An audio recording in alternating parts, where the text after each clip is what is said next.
नमस्कार दोस्तों, अल्फाजा diary bye DS में आपका स्वागत है। आज मेरे उपन्यास का भाग 6 है। इसके पहले के 5 भागों की लिंक मैं डिस्क्रिप्शन में डाल दूंगी। नंदिनी विजय के मुँह से बाल झड़ने वाली बात सुनकर उसे सच मानकर नीम खाने के लिए तैयार हो जाती है और नाक मुँह सिकोड़कर जैसे तैसे नीम की गोलियों को पानी के साथ गटक लेती है।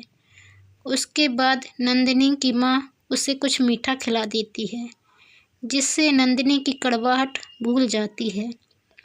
नंदिनी को होने वाली बीमारी एक संक्रमण फैलाने वाली बीमारी थी, जिसकी चपेट में नंदिनी की माँ भी आ गई थी।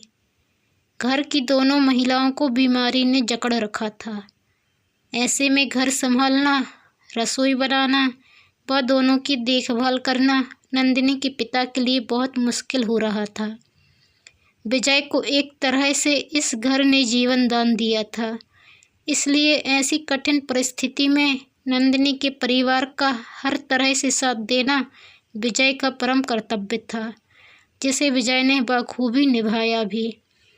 अब विजय सरदार के कहने पर उन्हीं के घर रुक गया। वह हर काम में सरदार की मदद करने लगा। विजय नंदिनी व उसकी माँ दोनों के खाने पीने व दवा देने के समय का बहुत अच्छे से ख्याल रखता था, जबकि सरदार काम की व्यस्तता में भूल जाते थे। नंदिनी के मन में विजय के प्यार का अंकुरण तो पहले से ही था। अब विजय के इस सेवा भाव से नंदिनी के मन में विजय के उस प्रेम अंकुरण को बहुत अच्छी तरह से खाद पानी मिल रहा था। नंदिनी विजय के प्यार में डूबती जा रही थी। उसे लगता था कि ये समय ऐसा ही चलता रहे, कभी व्यतीत ही ना हो। वहीं दूसरी ओर विजय के मन में भी नंदिनी के प्रति प्यार पनपने लगा था। विजय के साथ ऐसा पहली बार हुआ था। नंदिनी उसे अब पहले से भी कहीं ज़्यादा खूबसूरत लगने लगी थी। नंदिनी की साधारण बातें भी उसे लुभाने लगी थीं। उसका मन करता था कि वह ज़्यादा से ज़्यादा समय नंदिनी के साथ व्यतीत करे। विजय के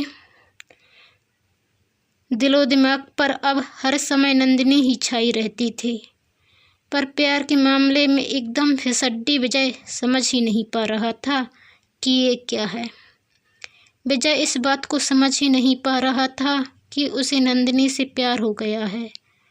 तब यह कैसे समझ पाता कि नंदिनी को उससे प्यार हो गया है।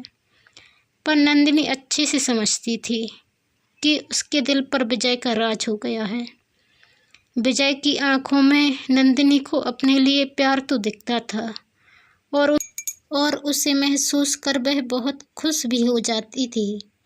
पर विजय कभी नंदिनी के प्रति अपना प्यार उसे जताता नहीं था, इसलिए नंदिनी को कभी कभी अपने आप पर शक होने लगता था।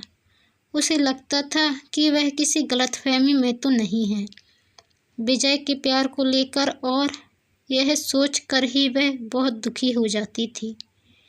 आप किसी से बेइंतहा प्यार करें और उसके बदले में आपको उससे प्यार ना मिले, यह अपने आप में ही बहुत बड़ी सज़ा है। इसे ही एक तरफा प्यार का नाम दिया गया है। नंदिनी पहली बार बीमार पड़ने पर मायूस होने की जगह बहुत खुश थी, क्योंकि इस बार उसकी देखरेख सांची व माँ नहीं बल्कि विजय कर रहा था। विजय नंदिनी का ख्याल एक छोटे बच्चे की तरह रख रहा था। नंदिनी भी इस समय का फ़ायदा उठाते हुए दवाई व खाना खाने में बहुत नखरे कर रही थी, और नंदिनी के ये नखरे विजय हंसते हुए झेल रहा था। ये विजय का प्यार ही था नंदिनी के प्रति, कि नंदिनी के नखरों से विजय को खींच नहीं हो रही थी। नंदिनी की जगह और कोई होता तो विजय कतई उसके इतने नखरे न सहता, लेकिन नंदिनी के रोज़ रोज़ के बेफजूल के ये नखरे विजय को बहुत भा रहे थे, और विजय मुस्कुराते हुए उन्हें झेल रहा था। ये दोनों के बीच प्यार को और गहरा कर रहे थे। दोनों का समय बहुत सारी यादें बनाते हुए हंसी खुशी से व्यतीत हो रहा था। नंदिनी को खुश देख उसके माँ बाप भी बहुत खुश थे। सांझी की शादी के बाद नंदिनी की हंसी जैसे गायब सी हो गई थी, लेकिन अब विजय ने सांझी की कमी पूरी कर दी थी। नंदिनी के माँ बाप को यही लग रहा था। नंदिनी की माँ का इलाज गांव के वैद्य से ही चल रहा था, लेकिन चूंकि नंदिनी का इलाज सोजना गांव के वैद्य ने शुरू किया था, इसलिए सरदार के गांव के वैद्य ने नंदिनी का इलाज करने से मना कर दिया था। बस सोजना गांव के वैद्य से ही नंदिनी का पूरा इलाज कराने की सलाह सरदार को दी थी, जिसे मानना सरदार की ज़रूरत व मजबूरी दोनों थी। अभी तक विजय नंदिनी के इलाज के लिए 2 बार सोजना गांव के वैद्य को अपने गांव ला चुका था। जब तीसरी बार उन्हें लेने गया तो उन्होंने अपनी तबीयत खराब होने का बहाना बना नंदिनी को ही इलाज के लिए अपने गांव लाने को कह दिया। दरअसल उस समय वैद्य जी बहुत व्यस्त चल रहे थे और नंदिनी के इलाज के लिए जाने पर उनका पूरा एक दिन व्यतीत मतलब बेकार हो जाता था। इसलिए उन्होंने नंदिनी को ही इलाज के लिए अपने गांव बुलवा लिया था। नंदिनी के गांव में किसी विवाद के निपटारे के लिए पंचायत बैठनी थी, जिसमें सरदार की उपस्थिति अनिवार्य थी। इसलिए सरदार ने विजय को ही नंदिनी के साथ उसके इलाज के लिए अकेले सोजना गांव भेज दिया। नंदिनी बहुत खुश थी और विजय के साथ जाने की खुशी में आज बहुत सजी सवरी भी थी। विजय रोज की तरह बैलगाड़ी बहुत तेज नहीं भगा रहा था, क्योंकि नंदिनी उसके साथ थी। दोनों बातें करते हुए जा रहे थे कि सामने से पानी भरकर गाना गुनगुनाती हुई औरतों का गाना सुन नंदिनी भी धीरे धीरे वही गाना गुनगुनाने लगी। गाना सुंदर था, उस पर नंदिनी की आवाज़ उसे और भी मधुर बना रही थी। इसलिए विजय ने नंदिनी को जोर से गाने का आग्रह किया, ताकि वह उस गाने को अच्छे से सुन व सीख सके। नंदिनी ने उसका आग्रह इस बात पर स्वीकार किया कि गाना सीखने के बाद विजय भी उसे गाकर सुनाएगा। विजय ने नंदिनी के आग्रह को सहर्ष स्वीकार कर लिया। इस तरह गाते गुनगुनाते हंसते मुस्कुराते हुए दोनों कब अपनी मंजिल तक पहुंच गए पता ही नहीं चला। इलाज के बाद दोनों अपने गांव को लौट रहे थे, तब एक गड्ढे में विजय की बैलगाड़ी फंस गई। आसपास मदद के लिए कोई नज़र नहीं आ रहा था। विजय व नंदिनी उसे निकालने का प्रयास करके थक हार कर बैठ गए थे। करीब 2 घंटे के बाद एक बैलगाड़ी को आता देख विजय ने उसमें बैठे 2 युवकों से मदद मांगी और उनकी सहायता से बैलगाड़ी को गड्ढे से बाहर निकाला। अब शाम हो चली थी और धीरे धीरे बादल भी गिरते जा रहे थे। इसलिए विजय ने बैलगाड़ी तेजी से भगाना शुरू कर दिया। लेकिन बारिश न समय देखकर आती है और न किसी के रोके रुकती है। बादलों ने चारों ओर अंधकार फैला दिया था। बिजली कड़कनी भी शुरू हो गई थी। ऐसा लग रहा था कि बारिश बस शुरू होने ही वाली है। नंदिनी व विजय दोनों को अब घर पहुंचने की बहुत जल्दी थी। विजय को नंदिनी के साथ होने के कारण बहुत चिंता हो रही थी।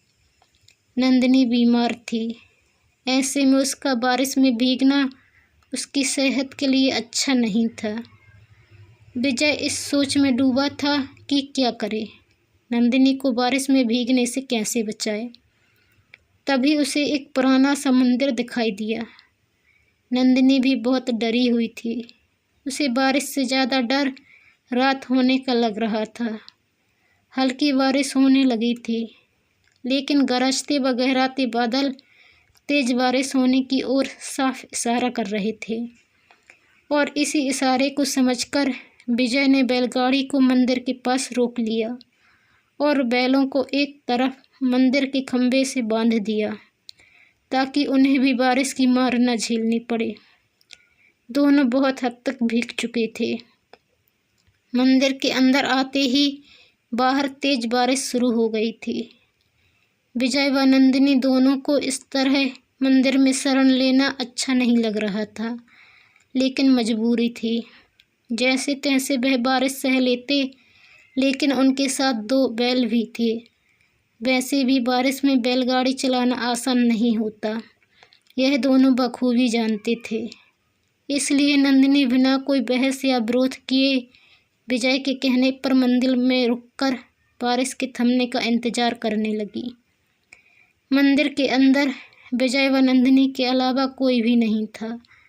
इसकी वजह मंदिर का गांव से दूर होना व अत्यंत प्राचीन, एकदम जर्जर अवस्था में होना था, और वहां पर साफ सफाई भी नहीं दिख रही थी। मंदिर में अंधेरा फैलता जा रहा था। इसलिए विजय ने मंदिर में ही इधर उधर पड़ी लकड़ियों को इकट्ठा कर आग जला ली और आग के आसपास की जगह साफ कर ली। नंदिनी ने कुछ लकड़ियों को इकट्ठा किया और आकर आग के पास बैठ गई, क्योंकि बारिश में भीगने के कारण उसे ठंड लगने लगी थी। बादलों की गड़गड़ाहट व नंदिनी व विजय की घबराहट बढ़ती ही जा रही थी। आधा घंटा बीत चुका था, लेकिन बारिश थमने की जगह और बढ़ती जा रही थी। और इधर नंदिनी के माता पिता भी विजय व नंदिनी के अब तक घर न आने व बारिश होने के कारण बहुत चिंतित थे।